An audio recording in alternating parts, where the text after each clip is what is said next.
ये वाकया एक छोटे से गांव में पेश आया जहां अब्दुल रहमत अली नाम का एक शख्स रहता था। ना कोई खानदान, ना कोई सहारा, बस एक तन्हा जिंदगी, मगर दिल अल्लाह के जिक्र से रोशन। वह बेहद गरीब था मगर ईमान से माला माल। रहने को कोई ठिकाना नहीं था तो मस्जिद ही उसका घर बन गई थी। हर सुबह वह मस्जिद की सफाई करता और पांचों वक्त की नमाज जमात के साथ अदा करता। यहाँ तक कि तहज्जुद भी कभी कज़ा नहीं करता था। मोहल्ले के लोग उसकी गरीबी से वाकिफ थे, इसलिए कोई न कोई उसके लिए खाना भेज देता। यूं ही सालों गुजरते गए। एक दिन मस्जिद के इमाम साहब ने उसे बुलाया और कहा, रहमत अली, क्यों ना मैं तुम्हारा निकाह करवा दूं? तुम्हें भी एक हमसफर मिल जाएगा और जिंदगी सुकून से गुजरेगी। रहमत अली हल्की सी मुस्कुराहट के साथ बोला, उस्ताद जी, भला मुझ जैसे मुफलिस से कौन निकाह करेगा? इमाम साहब ने तसल्ली देते हुए कहा, तुम बस हाँ या ना में जवाब दो, बाकी सब मेरा काम है। रहमत अली ने शर्माते हुए हामी भर दी। इमाम साहब ने बताया कि उनके एक रिश्तेदार की बेटी तलाकशुदा है और अगर रहमत अली राजी हो तो अगले जुम्मे को उनका निकाह पढ़ा दिया जाएगा, मगर इससे पहले उसे रहने के लिए एक छोटा सा मकान तलाश करना होगा। किराए की फिक्र मत करो, वो मैं देख लूंगा। इमाम साहब ने भरोसा दिया। रहमत अली ने एक छोटा सा घर ढूंढ लिया, मगर निकाह की तैयारियों के लिए उसकी जेब खाली थी। निकाह से एक दिन पहले वह इमाम साहब के पास गया और मायूस लहजे में बोला, उस्ताद जी, मेरे पास निकाह के अखराजात के लिए कुछ भी नहीं। इमाम साहब ने मुस्कुराते हुए कहा, तुम फिक्र मत करो बेटा, अल्लाह बेहतरीन इंतजाम फरमाएगा। बस सुबह तैयार रहना। जुम्मे की सुबह मस्जिद में ऐलान किया गया कि जो भी अल्लाह की राह में कुछ देना चाहता है, कपड़े, बर्तन या पैसे, वह मस्जिद में जमा करवा दे। अल्हम्दुलिल्लाह, मोहल्ले वालों ने दिल खोलकर मदद की और सब कुछ रहमत अली के घर भेज दिया गया। जौहर की नमाज के बाद बहुत सादगी से निकाह हुआ। अब्दुल रहमत अली अपनी बीवी को लेकर किराए के मकान में आ गया। उसकी बीवी भी नेक और साबिर थी। उसने कभी अपने शौहर से किसी चीज की फरमाइश नहीं की, बल्कि हमेशा अल्लाह का शुक्र अदा करती और नमाज की पाबंदी करती। या अल्लाह, मेरे शौहर के लिए कोई हलाल रोजगार का जरिया बना। काम की तलाश में चलते चलते एक दिन रहमत अली एक बुजुर्ग की खिदमत में पहुंचा। लोग दूर दूर से अपनी परेशानियां लेकर उनके पास आते थे और उनकी दुआओं से कईयों की मुश्किलें हल हो जाती। शुक्रगुजार लोग उन्हें पैसे, अनाज और दूसरी चीजें अता कर देते, मगर वो बुजुर्ग इन सब नेमतों को अपने लिए नहीं रखते थे, बल्कि हर जरूरतमंद को खाना खिलाते और किसी को खाली हाथ नहीं लौटाते।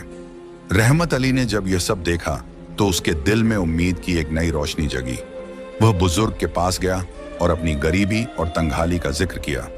बुजुर्ग ने रहमत अली की बेबसी को महसूस किया और उसके सिर पर हाथ रखकर कहा, बेटा, जब तक हाथ चलता है मेहनत करने से मत घबराना। अब से तुम यह खाना गरीबों तक पहुंचाने की जिम्मेदारी संभालो। वहीं से रहमत अली की जिंदगी में एक नई रोशनी आई। वह अपने हाथों से गरीबों को खाना खिलाता और जो थोड़ा बहुत बच जाता उसे अपनी बीवी के साथ बांट लेता। नेक लोग उसके हाथ में रोज कुछ पैसे भी रख देते, जिससे घर के हालात धीरे धीरे बेहतर होने लगे। शादी के 1 साल बाद अल्लाह ताला ने अपनी रहमत बरसाई और उनके घर एक नन्ही परी ने जन्म लिया। उसकी मासूम हंसी ने जैसे घर में खुशियों की बहार ला दी। अब्दुल रहमत अली और उसकी बीवी की खुशी का कोई ठिकाना न था। दोनों अपनी बेटी को अपनी सबसे बड़ी दौलत समझते, उसकी परवरिश में कोई कमी न छोड़ते। कुछ वक्त गुजरा और अल्लाह पाक ने उन्हें दूसरी बेटी से नवाजा। रहमत अली ने सजदा करके शुक्र अदा किया, मगर इस बार उसकी बीवी के दिल में यह ख्वाहिश उठी कि अगली बार अल्लाह उन्हें बेटे की नेमत से नवाजे। उसने एक दिन अपने शौहर से अपनी दिली तमन्ना का इजहार किया। रहमत अली मुस्कुराकर बोला, क्या तुम्हें नहीं मालूम कि अल्लाह जहां खुश होता है वहां बेटियां अता करता है? बीवी ने हामी भरी मगर हल्के से कहा, हाँ, लेकिन बहनों के लिए एक भाई का होना भी जरूरी होता है। उसने अपने शौहर से गुजारिश की कि वह अल्लाह वाले बुजुर्ग से दुआ करवाएं। रहमत अली ने उसकी बात सुनी मगर कोई जवाब नहीं दिया और अपने काम में लग गया। कुछ महीनों बाद उसकी बीवी फिर उम्मीद से हो गई। इस बार उसने खुद अल्लाह ताला से गिड़गिड़ाकर दुआ मांगी, या अल्लाह, तू मेरी झोली अपनी रहमत से भर दे, मुझे बेटा अता कर। लेकिन अल्लाह पाक ने फिर उसे बेटी से नवाजा। इस बार उसकी बीवी के चेहरे पर हल्की मायूसी झलकने लगी। उसने रहमत अली से कहा, अब मुझे उस बुजुर्ग के पास ले चलो, मैं खुद उनसे दुआ करवाऊंगी। मगर रहमत अली ने उसे तसल्ली दी, तुम बस सब्र करो और अल्लाह का शुक्र अदा करो, जो हमारे लिए बेहतरीन है वही हमें अता किया जाएगा। वक्त गुजरता गया और फिर चौथी बेटी की पैदाइश हुई। इस बार उसकी बीवी की मायूसी आंसुओं में बदल गई। वह फूट फूट कर रोने लगी और कहने लगी, हमारे घर में पहले ही तंगहाली है, अल्लाह पाक हमें बेटे से क्यों नहीं नवाजता। रहमत अली ने उसके सिर पर हाथ रखा और बड़े प्यार से समझाया, अल्लाह जहां बेटियां देता है वहां उनका रिज्क भी भेजता है। अल्लाह हमें हर हाल में आजमा रहा है और हमें सब्र करना होगा। मगर वह एक माँ थी, उसका दिल बेटे की ख्वाहिश से खाली नहीं हो पा रहा था। एक और साल बीता और अल्लाह ने फिर एक बेटी से नवाज दिया। इस बार उसकी बीवी ने रोते हुए हाथ उठा लिए, या अल्लाह, मैं तेरी नाशुक्र नहीं, मगर मेरी बेटियों को एक भाई अता कर दे। बीबी फातिमा का वास्ता, मुझे बेटे की खुशी नसीब कर। उसने मन्नतें मांगी, रोजे रखे, नवाफिल पढ़े, मगर जब छठी बेटी पैदा हुई तो उसकी मायूसी और बढ़ गई। आखिरकार वह रहमत अली के साथ उस बुजुर्ग के पास गई और बहुत रोते हुए कहा, आप अल्लाह के वली हैं, बस एक दुआ कर दीजिए कि अल्लाह मुझे बेटे की नेमत से नवाजे। मगर कुदरत को कुछ और ही मंजूर था। 10 साल तक सब्र और दुआओं का इम्तिहान चलता रहा और इस दौरान उसकी 7 बेटियां हो गईं। जब 7वीं बेटी पैदा हुई तो पहली बार रहमत अली की आंखों में भी आंसू छलक आए।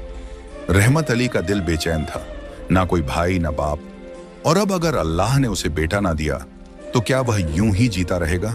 उसने आसमान की तरफ देखा और रो रो कर गिड़गिड़ाने लगा, या अल्लाह, तेरे हर फैसले में कोई ना कोई बेहतरी होती है। मैंने कभी तुझसे कोई शिकायत नहीं की, क्योंकि तू रहमान और रहीम है। तू बिना कहे ही सब समझता है। सुबह हुई, रहमत अली ने हल्का सा खाना खाया और अल्लाह वाले बुजुर्ग के दरबार की राह पकड़ ली।